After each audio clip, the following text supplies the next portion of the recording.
Hey there YouTube, Super Brain AK here. Happy New Year, and welcome to my kitchen.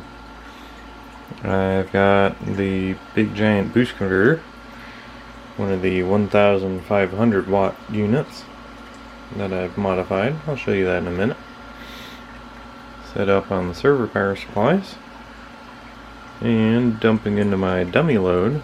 However, this time my coffee heater element dummy load has water running through it, so it might actually make some coffee. I've got a 12 volt solar hot water circulator pump, which is flowing into this one, in and around this one, in and around this one, and finally dumping out to the sink. So that should keep them cool without overheating. And I've got the pump running off this DC to DC converter, which is a SEPIC, so it can step up or step down the 12 volts coming in to, I think I've got it around 5 volts right now, just because it doesn't need to be going that fast. Maybe it will at 1000 watts, but we'll find out. Got the fans for cooling off this space heater element, and other than that, it's pretty much the same setup as usual.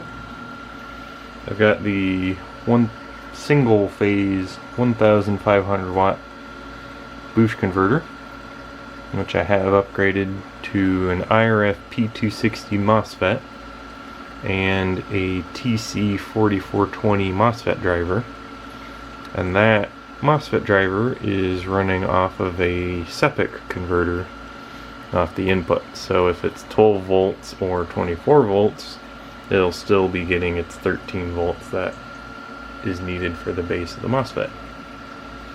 The reason this is here is because the onboard buck converter isn't very powerful. It's only like a few hundred milliamps. So I'm going to get you on the tripod and let's see how much power this guy can do.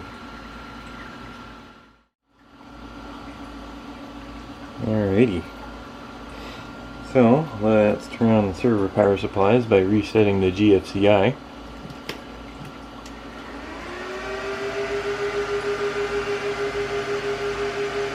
And watch your volumes because the fans are going to get loud.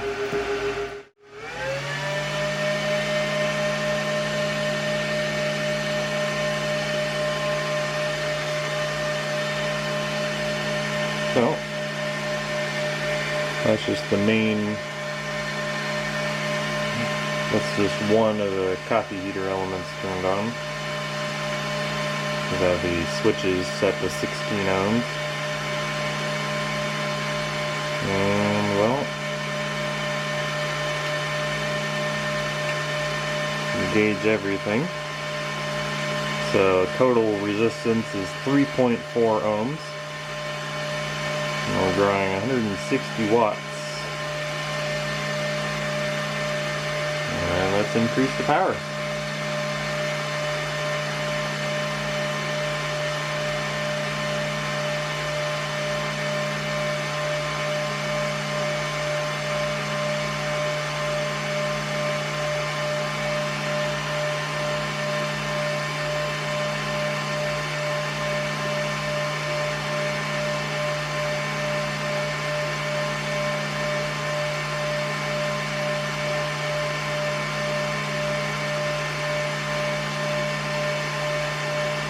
Uh, 400 watts on the output.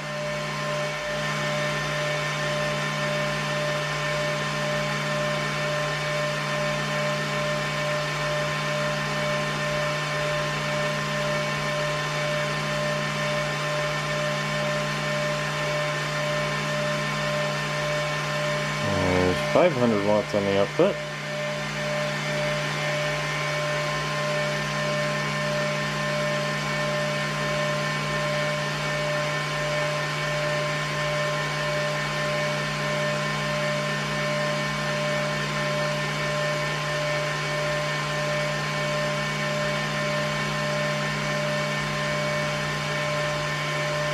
See if that is stable at all.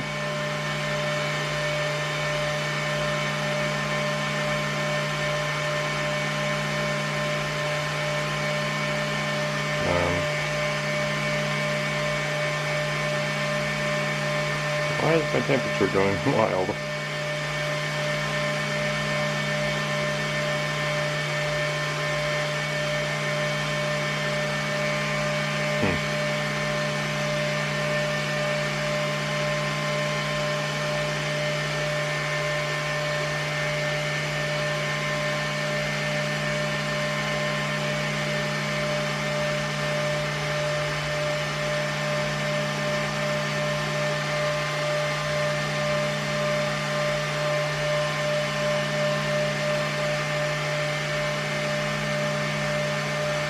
Okay, increasing power.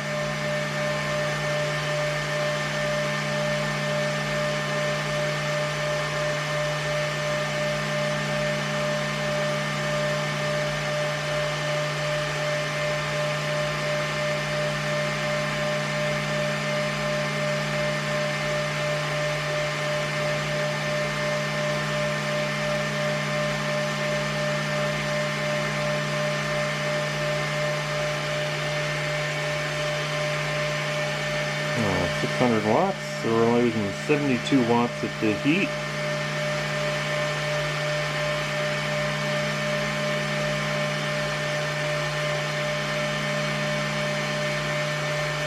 The cooling fan for the boost converter is on.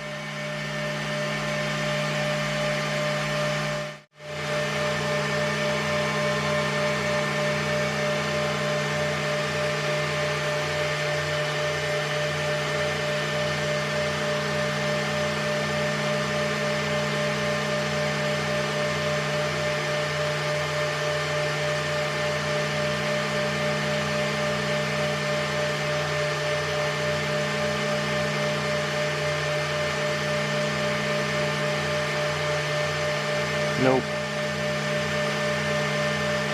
Temperature's getting too hot.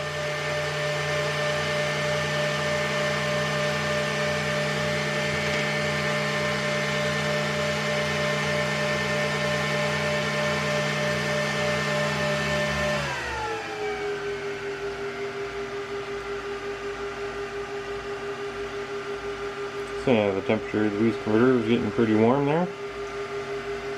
So that's it for this unit. Let's get up to the 3000 watt, the two-phase boost converter. So here is the 3000 watt boost converter. All it is one boost 1500 watt boost converter module and two 1500 watt boost converter modules.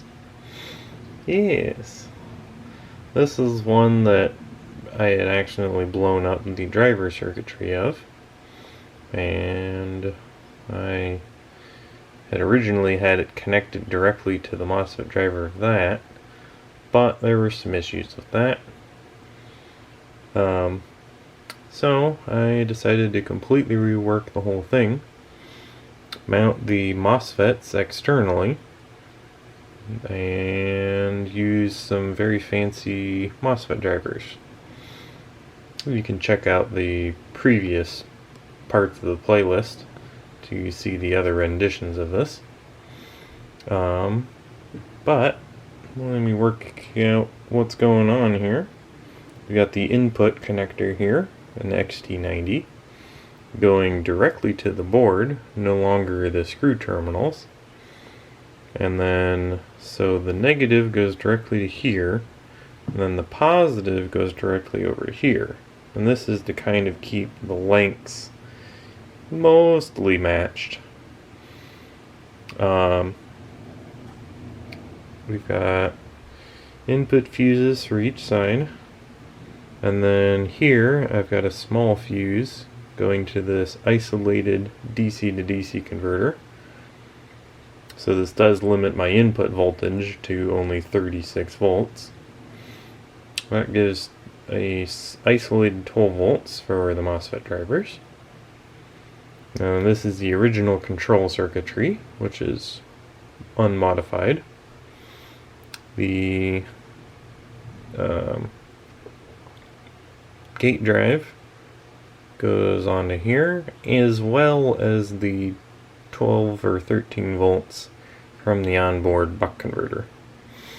So that's this guy right here.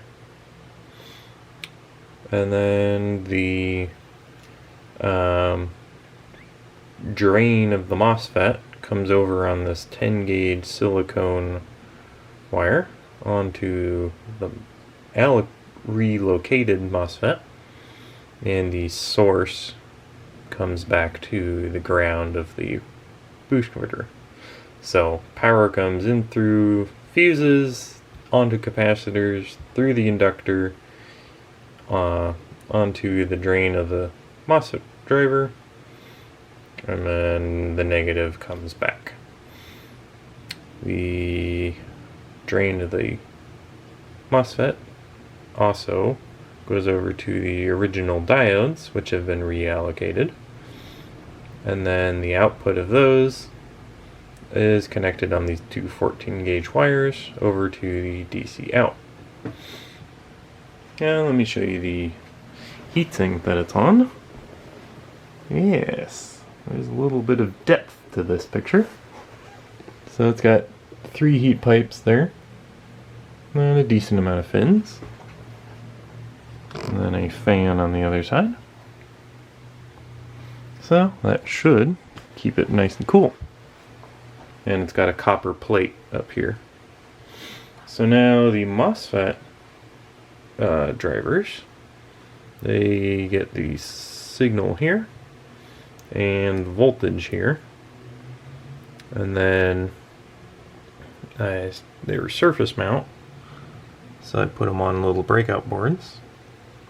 And then these MOSFET drivers are the 1EDI 60N12AF galvanically isolated MOSFET drivers, recommended by this guy. Thank you very much. So they are in parallel, so I don't have a doubler, so they do act at the same time, which is slightly unfortunate. But so input connects to these guys, and then internally they've got a galvanically isolated connection, and then the output goes to the charge and discharge resistors going to the gates of each MOSFET.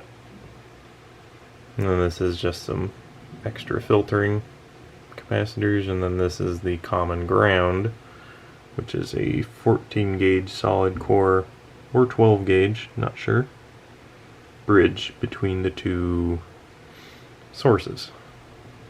So the power connections are identical, but I think the thing that's giving me the most imbalance is on the output here. I had to go all the way over to here because this is going through the current shunt and measuring the voltage over here. So if these were length matched, I should have the same amount of power. But as it sits, this does more work than this. So I've got you set up on the same setup. Let me fill the sink and get everything running. Let's see how much power it can take. Alrighty, sink is filled, pump is running, only at a low speed still. Let's see what happens.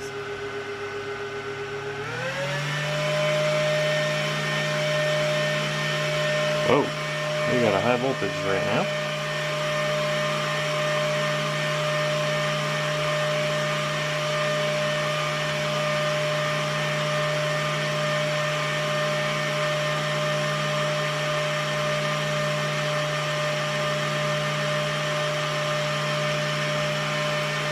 So, input power, output power.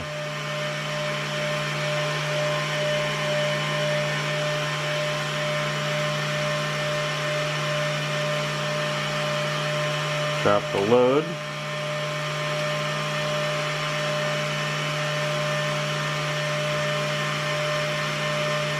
.4 ohms.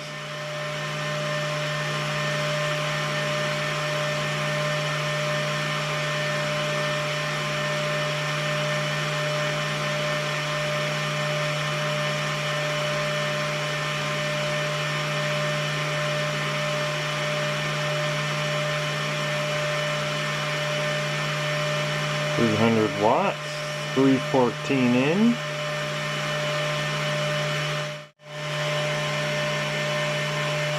(24°C) on this inductor.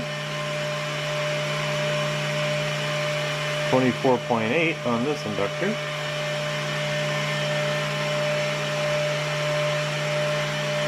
(33°C).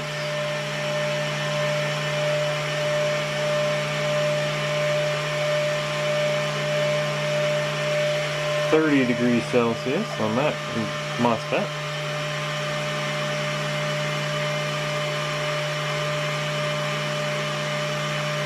(33.8°C on that diode. 31.6 on that diode.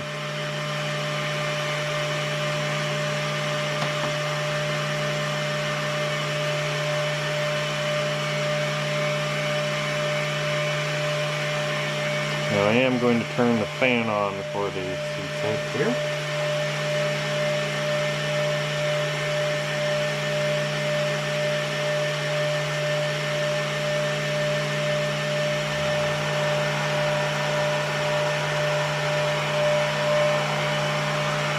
Is our efficiency improved?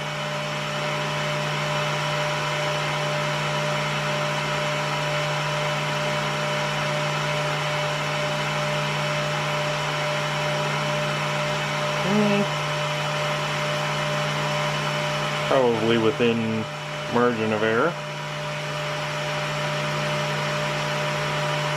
34°C, 30°C.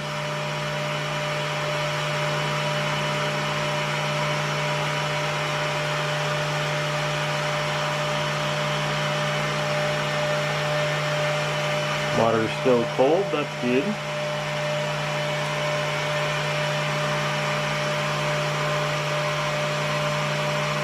So we're losing 25 watts due to heat.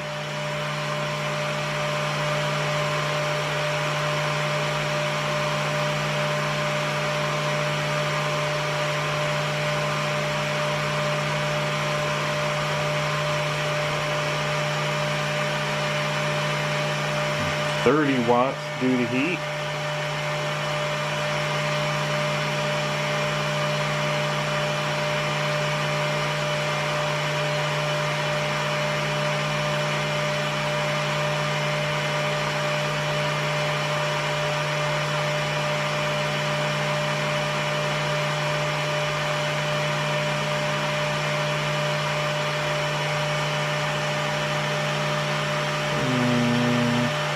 .37 watts.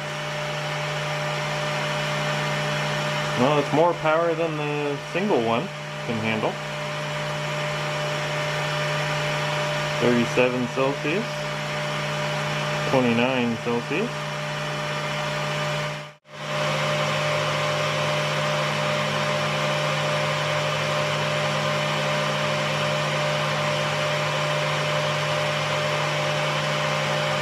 There's 800 watts, losing about 60 watts due to heat. Yeah, MOSFETs are at 50°C, 51 and 41.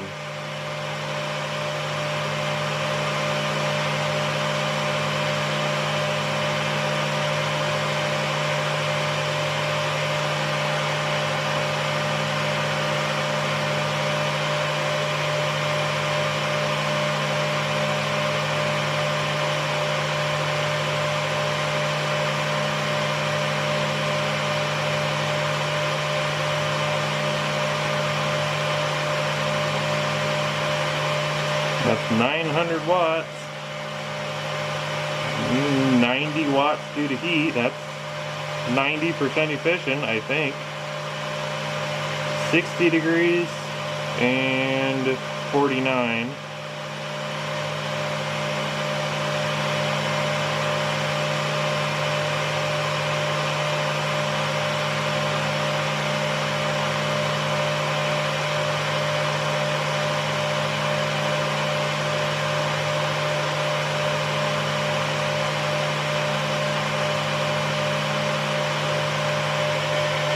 (66°C),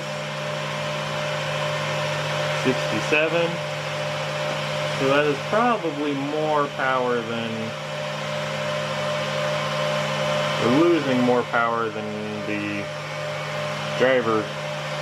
fan can take away, or at least the heatsink.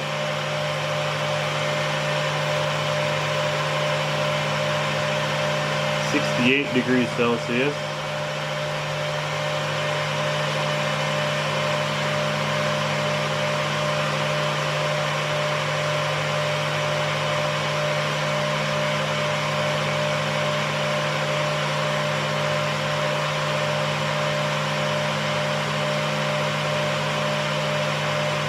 Technically, these power supplies can only do 1100 watts.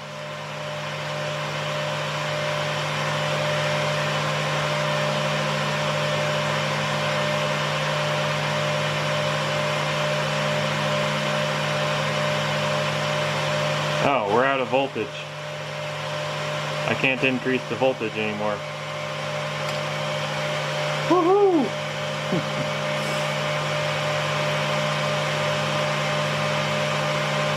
(74°C), 73°C,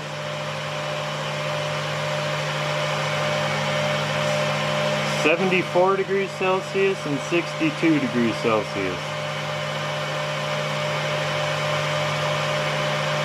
41°C and 37. Those are the diodes.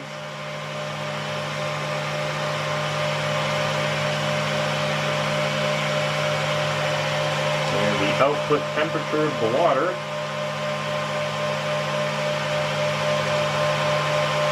is only 26°C. So we're nowhere near making coffee yet.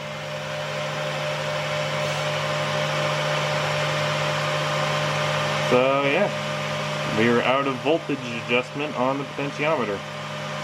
So as I increase it, we don't go over 57 volts. Well, that was a fun experiment.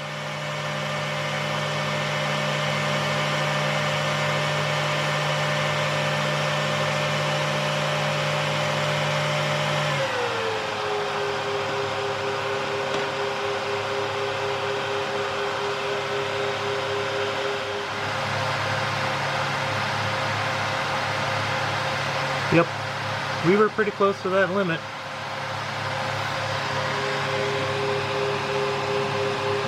These power cords aren't all that warm. The outlet's a little warm. And the heat coming out of the fan is recently warm. Anyway, that was the test of the 3000 watt boost converter. We ran out of voltage to dump into these coffee heater elements. And we were at the limit of these power supplies. So, I do have bigger of these power supplies using the same connector, so all I need to do is make one of them isolated, and we can have more power. So, anyway, thanks for watching, everybody. Hope you have a wonderful new year, and stay tuned.